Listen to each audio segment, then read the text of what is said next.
Okay viewers, इस video में हम देखेंगे कि हम किस तरह से टेबल को और चेयर को उठा सकते हैं। यानी कि हम किस तरह से टेबल और चेयर को ग्रैब कर सकते हैं और रिलीज़ कर सकते हैं अपॉन सम इनपुट। यानी कि जो हमने पिछली वीडियो के अंदर ग्रैब और रिलीज़ का जो बटन के थ्रू एक्शंस परफॉर्म करवाए थे C++ के अंदर, अब हम उसको यूटिलाइज़ करते हुए किस तरह से टेबल और चेयर को उठा सकेंगे। ठीक है, जब G प्रेस करेंगे तो टेबल या चेयर को उठा लेंगे और जहाँ जहाँ हम मूव करेंगे टेबल और चेयर हमारे साथ साथ मूव करेंगी, और जब हम H का बटन प्रेस करेंगे तो वहाँ पर टेबल या जो चेयर है वो रिलीज़ हो जाएगी। ठीक हो गया, तो इस वीडियो में हम ये कवर करेंगे। ठीक हो गया, अगर आपको वीडियो पसंद आए तो लाइक कीजिएगा, शेयर कीजिएगा और चैनल को सब्सक्राइब कीजिएगा, और जो अनरियल इंजन की प्लेलिस्ट है उसको ज़रूर देखिएगा। उसके अंदर हमने बिल्कुल स्टार्टिंग से एंड तक अनरियल इंजन की जो लर्निंग है उसको हमने इन वीडियोस के अंदर छोटे छोटे पार्ट्स के अंदर वहाँ पे अपलोड किया हुआ है। Thank you. अब जो नेक्स्ट काम हमने करना है वो ये करना है कि हमने फ़िज़िक्स हैंडल के थ्रू इन दोनों चीज़ों को उठाना स्टार्ट करना है, चेयर को भी और टेबल को भी। ठीक है, तो उसके लिए क्या फंक्शन है वो ये है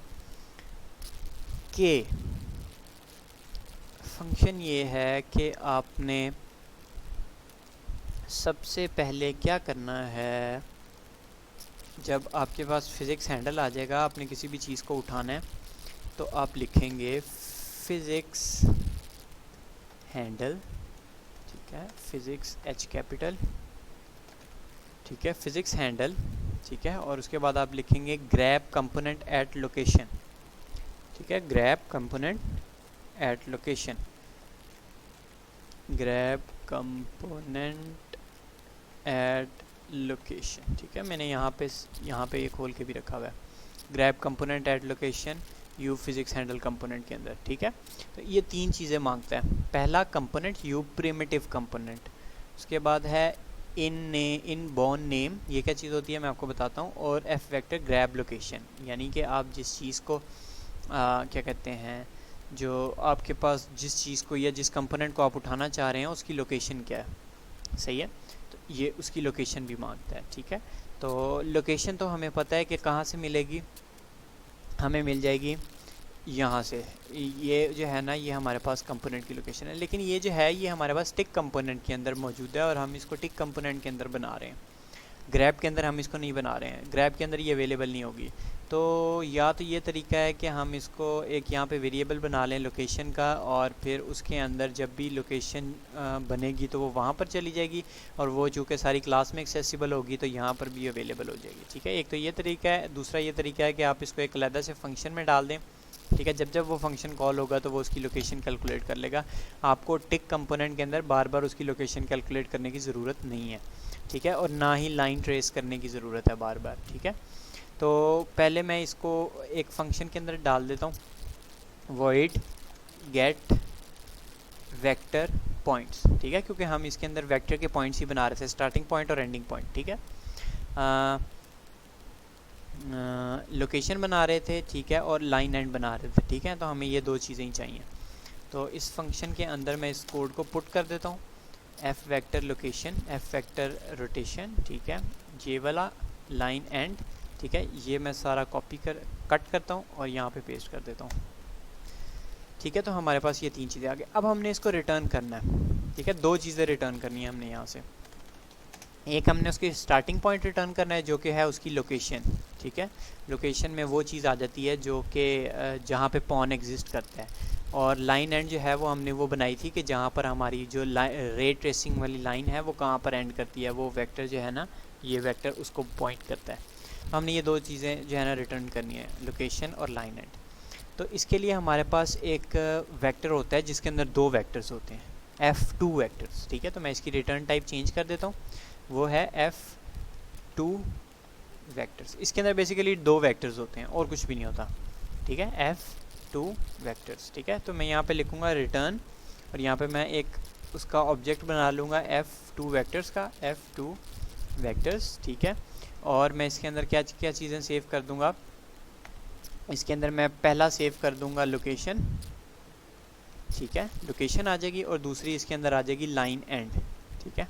तो ये दो मैंने उसके अंदर सेव कर दिए, ठीक हो गया। तो ये क्या करेगा, उन दोनों को कंबाइन करके एक ही स्ट्रक्चर में रखवा देगा, स्ट्रक्चर हमने पढ़े थे, तो एक ही स्ट्रक्चर में रखवा के रिटर्न कर देगा, क्योंकि यहाँ पे हमें दो चीज़ें रिटर्न करने की ज़रूरत है, तो रिटर्न जो है वो सिर्फ एक चीज़ को रिटर्न करता है। तो हमने उसको एक ही स्ट्रक्चर के अंदर स्टार्टिंग लोकेशन, एंडिंग लोकेशन दोनों को एक ही स्टार्टिंग वेक्टर और एंडिंग वेक्टर दोनों को F2 वेक्टर्स एक क्लास है जिसके अंदर दो वेक्टर्स आ सकते हैं, उसके अंदर रखवा के रिटर्न कर दिया, ठीक हो गया। यहाँ पर हमने यू पिकर कॉलन कॉलन नहीं इंक्रीमेंट किया, क्योंकि ये इस क्लास का वो है, फंक्शन है।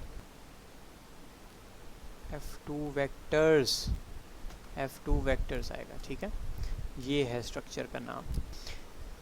तो जी अब ये जो हमारी line trace single by object है, इसको लोकेशन और लाइन एंड यानी कि स्टार्टिंग और एंडिंग पॉइंट दोनों चाहिए। तो इससे पहले अब मैं क्या करता हूँ, ftick कंपोनेंट के ऊपर गेट वेक्टर पॉइंट्स, ठीक है, इसको कॉल कर लेता हूँ, ठीक है। और ये हमें जो है वो क्या देगी, एक F2 वेक्टर्स का एक वेरिएबल देगी जिसको हम नाम दे देते हैं वेक्टर पॉइंट्स, ठीक है, स्टार्टिंग और एंडिंग वेक्टर पॉइंट्स, ठीक है। और एंड पे सेमीकोलन लगा देता हूँ मैं। तो हमारे पास वेक्टर पॉइंट्स के अंदर दोनों पॉइंट्स आ गए हैं, स्टार्टिंग भी और एंडिंग भी। यहाँ पर हमने स्टार्टिंग पॉइंट देना है, यहाँ पर हम एंडिंग पॉइंट देना है। तो अब अगर आप यहाँ पे देखें तो स्टार्टिंग पॉइंट पहला वो है, और जो सेकंड है वो सेकंड नंबर पे पड़ा हुआ है।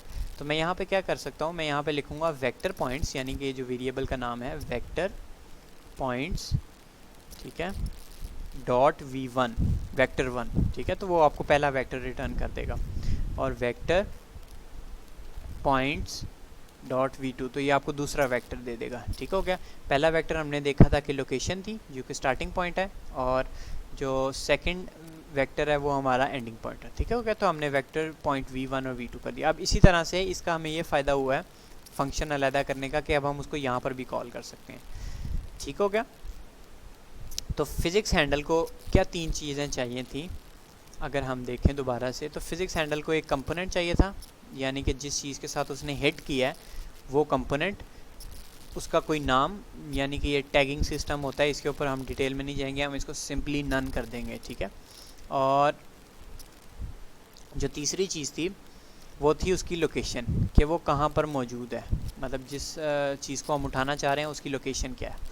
तो पहले हमने कंपोनेंट रिटर्न करना है। अब अगर यहाँ पर आप देखें तो टिक कंपोनेंट के अंदर वो हर फ्रेम के अंदर लाइन ट्रेस से ये पूछने की कोशिश कर रहा है कि उसने क्या हिट किया है, हर लाइन के ऊपर।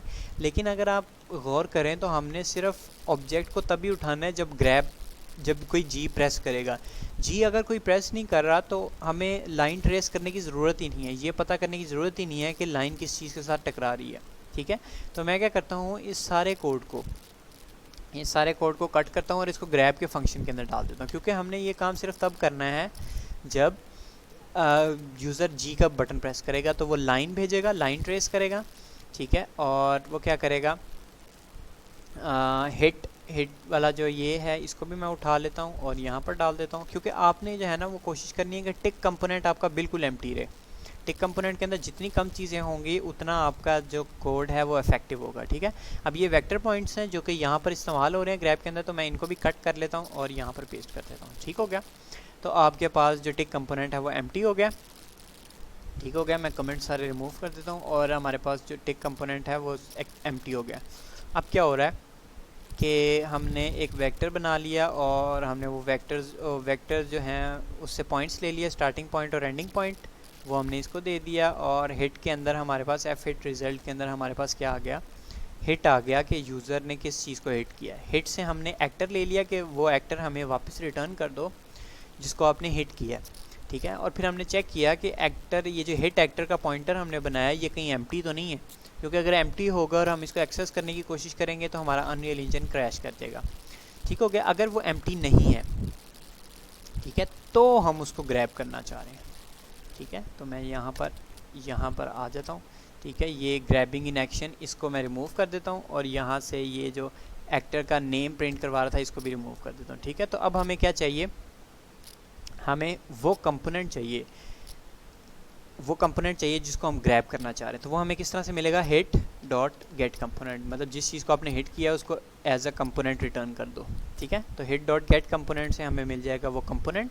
उसके बाद हमने एफ नेम देना होता है, यानी कि उसका कोई नाम देना होता है, इन बोर्न नेम। ये क्या चीज़ होती है ये मुझे भी नहीं पता, और अगर आप देखेंगे और मुझे बताएंगे तो ये वो बहुत होगा, आपकी एन नवाजिश होगी। लेकिन इसको आप, चूँकि हमारे केस में ये ज़रूरी नहीं है, तो नेम अंडरस्कोर नन जो है ये बेसिकली आप यूज़ कर सकते हैं ये बताने के लिए कि आप इसको फ़िलहाल इग्नोर करना चाह रहे हैं, ठीक हो क्या, इस नेम वाले सेक्शन को इग्नोर करना चाह रहे हैं। उसके बाद आपके पास जो थर्ड चीज़ आती है, अगर होपफुली मेरा पेज लोड हो गया हो, तो वो है ग्रैब लोकेशन, यानी कि जिस चीज़ को आप ग्रैब करना चाह रहे हैं उसकी लोकेशन क्या है।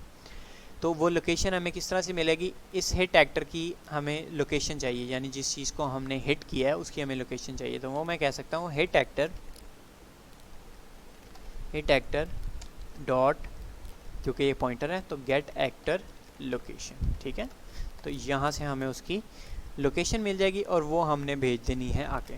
तो अब हमारा क्या होगा, जो चीज़ है वो ग्रैब हो जाएगी, यानी कि जो हमने चीज़ है वो उठा ली है, ठीक है। अब चीज़ हमने उठा ली है, फिज़िक्स हैंडल को पता चल गया है कि आपने ये चीज़ उठा ली है, लेकिन वो चीज़ उठाई तो गई है लेकिन उसकी पोजीशन चेंज नहीं होगी, वो चीज़ उधर ही पड़ी रहेगी। बस आप फिज़िक्स हैंडल को बता देंगे कि हमने ये चीज़ उठा ली है, ठीक है, यानी कि हमने इस चीज़ को उठा लिया, और फिर आप उसके ऊपर बाद में काम कर सकते हो, लेकिन उसकी लोकेशन चेंज नहीं होगी जब आपने उसको उठाया होगा, ठीक है। ये सिर्फ फिज़िक्स हैंडल की टर्म में बताने के लिए है कि उसने ग्रैब कर लिया है किसी चीज़ को, ठीक है, उसने किसी चीज़ को पकड़ लिया है। पकड़ने से मुराद ये है कि पकड़ लिया है लेकिन उसकी लोकेशन चेंज नहीं होगी, ठीक है। तो अगर हमने उसकी लोकेशन चेंज करनी है तो किस तरह से करनी है, हम टिक कंपोनेंट के अंदर आते हैं और लिखते हैं इफ़ फिज़िक्स हैंडल,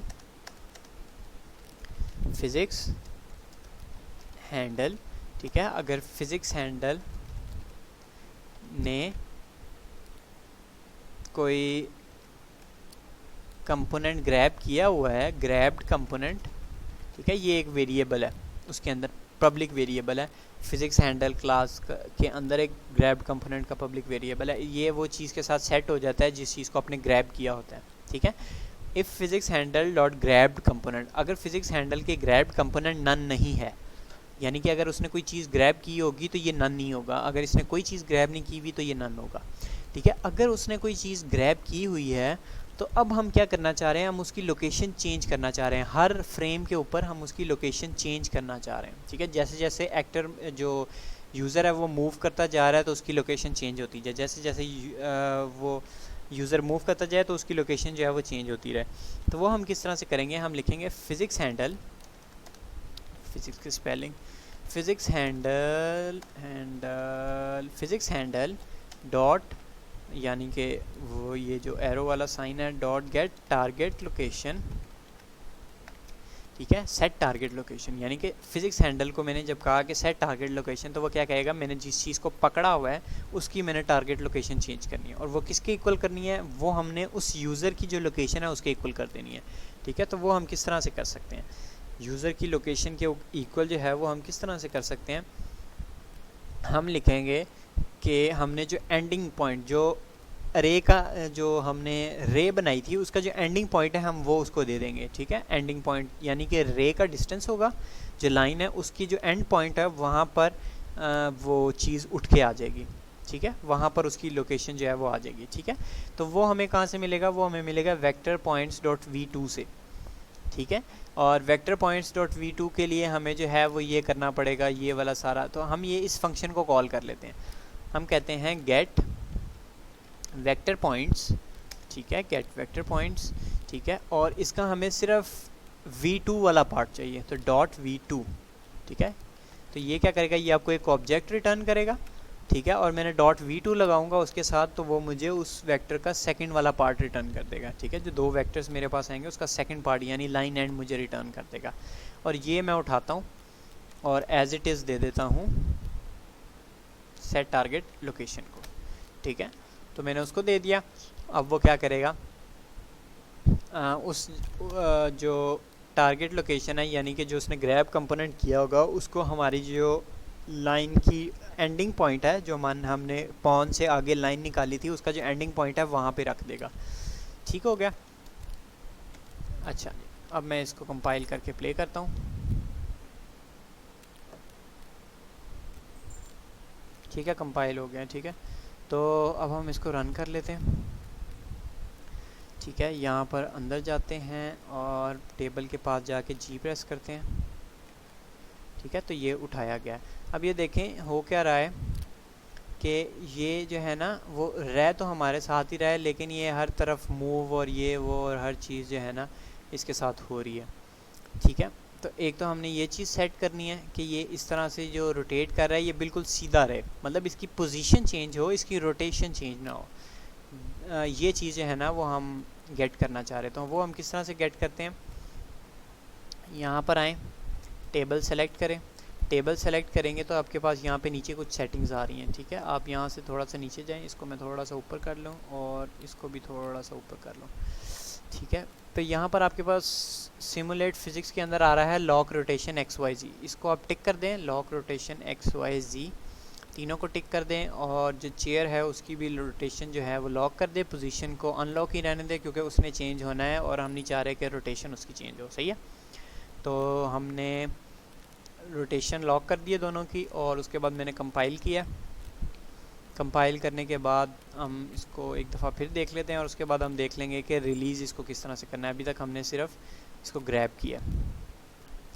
ठीक है, और हम इसके पास चले जाते हैं और फिर हम जी प्रेस करते हैं।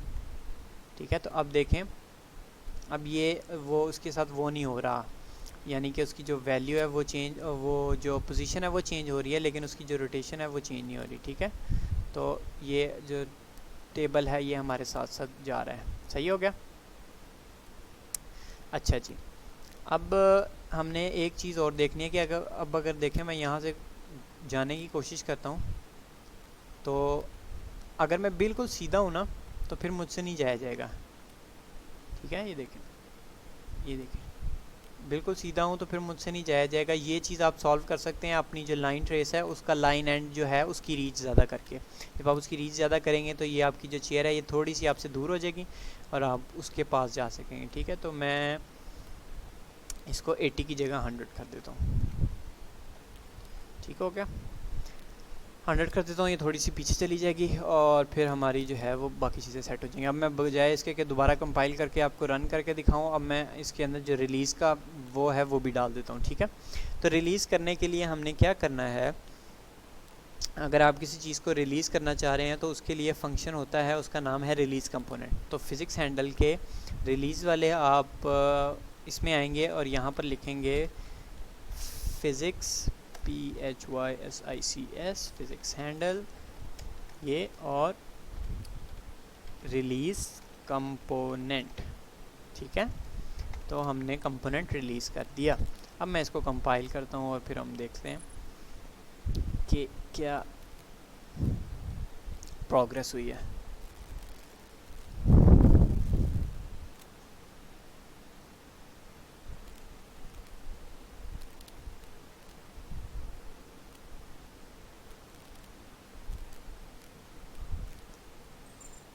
ओके जी, कोड कंपाइल हो गया, मैं इसको प्ले करता हूँ।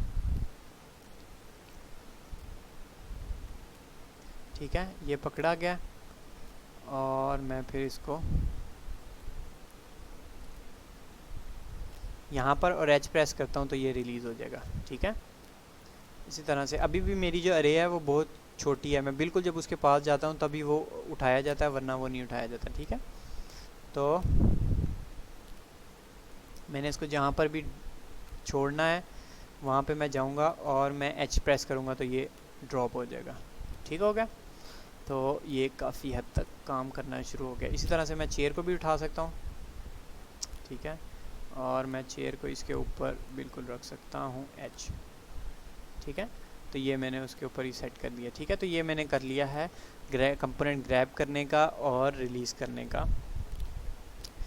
सही हो गया, और इसके बाद हमने जो काम करना है वो करना है कि इनका जो मैस है, इनको जब मैस के इक्वल हो, यानी कि जब इनका, अभी तक तो हम ये कर रहे हैं ना कि हमने अगर कोड में मैं जाऊँ, जो डोर का कोड है उसमें जाऊँ तो ओपन डोर डॉट एच और open door dot C P P खोलें तो यहाँ पर मैं देखता हूँ कि मैंने यहाँ पर लिखा है कि अगर ओवरलैपिंग एक्टर प्लेयर है। प्लेयर क्या चीज़ है?